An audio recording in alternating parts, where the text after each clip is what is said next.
a body of mass m is taken from the Earth's surface to the height equal to twice the radius of the Earth, what will be the change in potential energy of the body? In order to calculate the change in potential energy of a body, which is taken from the Earth's surface to a height equal to twice the Earth's radius, which means h is equal to 2r, we use the formula for gravitational potential energy, which is nothing but U is equal to minus gmm by r, where g is the gravitational constant, capital M is the mass of the Earth, small m is mass of the body, and r is the distance of the body from the Earth's center. At the Earth's surface, the distance of the body from the Earth's center is equal to radius of the Earth.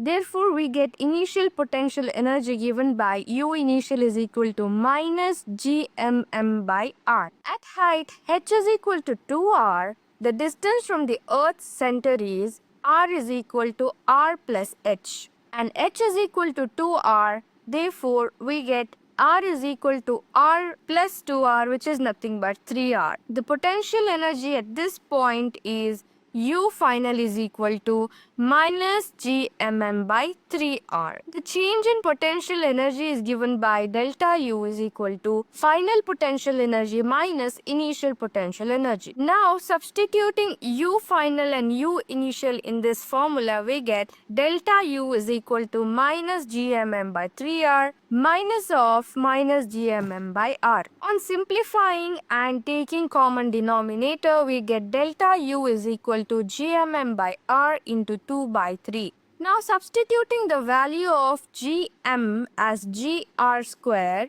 we get delta U is equal to gr square m by r into 2 by 3. R square by r cancels out and r remains. Therefore, the final answer is delta U is equal to 2 by 3 mgr.